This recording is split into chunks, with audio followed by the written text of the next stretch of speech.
परम पिता परमात्मा पूर्ण ब्रह्म सर्व सृष्टि रचनार कबीर देव कबीर साहिब कबीर परमेश्वर जी की असीम रजा से आप सभी परमेश्वर की प्यारी आत्माएं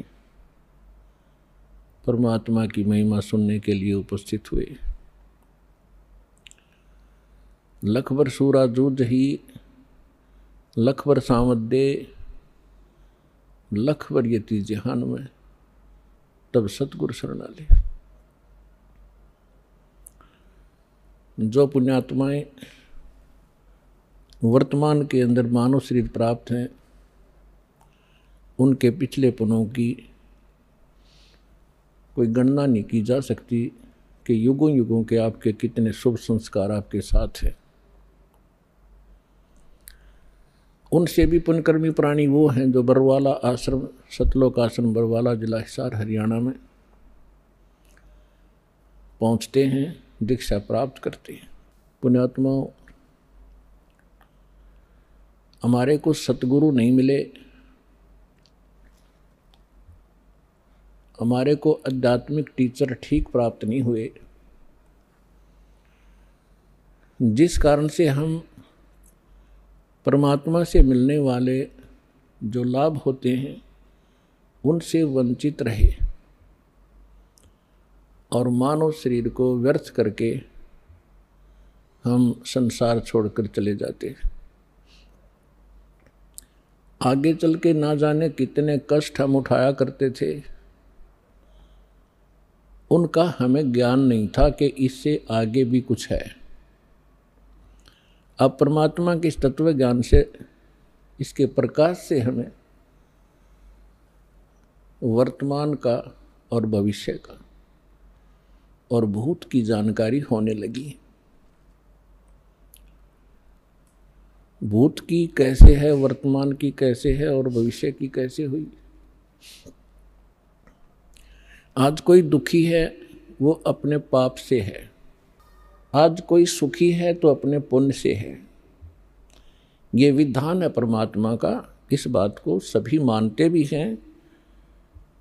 कोई दुखी प्राणी है वो अपने आप ही कहा करता है कि ना जाने मेरा कौन सा पाप आगे अड़ गया।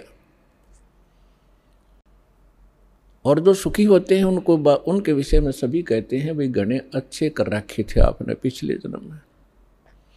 तो इससे हमें भूत और वर्तमान की जानकारी हुई। भविष्य की जानकारी परमात्मा ने कराई कि कबीर हरि के नाम बिना राजा रसब होवे, मट्टी लद कुमार के भाई घास न नीरे कोई। परमात्मा ने एक ही एग्जाम्पल ऐसा दिया है जिससे हम सहज में समझ सकते हैं। आम नागरिक राजा को बहुत ही बलशाली मानता है, समृद्ध मानता है।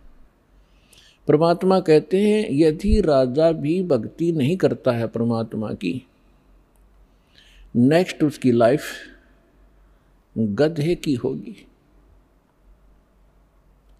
अपने आत्मा, अब यहाँ समस्या आती रही कि किसने देखा है, फिर वर्तमान के अंदर हमें वो सुख प्राप्त है जिससे हम घने फूल गए और भूल गए कि आगे दुख भी होंगे, और फिर ये बात कहकर छोड़ देते हैं कि देखी जाएगी। तो ये हमारी अध्यात्म ज्ञानहीनता का ही परिणाम था। हमारे सदग्रंथ परमात्मा का विधान है, संविधान है, और संविधान की अवहेलना जो लोग करते हैं, आप यहाँ वर्तमान में देख लो, जो संविधान की अवहेलना करते हैं उनको यही दंडित किया जाता है। इसी प्रकार परमात्मा का विधान है, जो उसको तोड़ता है, उल्लंघना करता है, उसको भी दंड प्राप्त होगा। तो उसके विषय में हमने दृढ़ होने के लिए, सच्चाई से परिचित होने के लिए कुछ आधार बनाना पड़ेगा। हमारे सद्ग्रंथ इसका आधार हैं। उसके पश्चात वो महापुरुष जिनको परमात्मा मिले और परमेश्वर का विधान उन्हें प्राप्त हुआ, और तीसरे नंबर पर उन महापुरुषों ने बताया कि वो परमात्मा कौन है। उस परमेश्वर ने आके स्वयं अपना विधान अपने मुख कमल से बोला, जिसको तत्व ज्ञान कहते हैं, जिसको सूक्ष्म वेद कहते हैं, जिसके विषय में हिंट दिया गया है श्रीमद् भगवद गीता अध्याय नंबर 4 के श्लोक नंबर 32 में। गीता ज्ञान दाता ये ब्रह्म है और परम अक्षर ब्रह्म यानी पूर्ण परमात्मा की वो जानकारी दे रहा है। अपने स्तर का वो ज्ञान श्रीमद् भगवत गीता में अर्जुन को बता ही रहा है। उसके पश्चात वो कहता है कि विशेष जानकारी अध्यात्म मार्ग की परमात्मा स्वयं आके अपने मुख से ज्ञान देता है।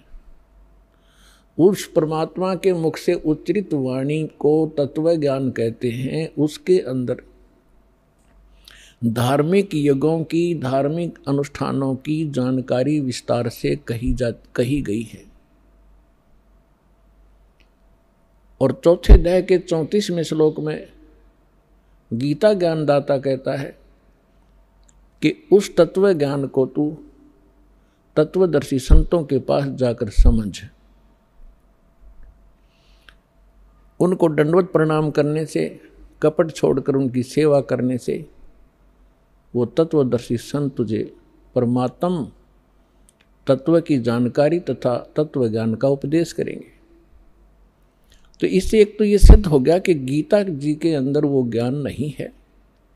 यदि वो ज्ञान श्रीमद् भगवद गीता में ही होता तो वो कह देता कि उस अध्याय में पढ़ लेना।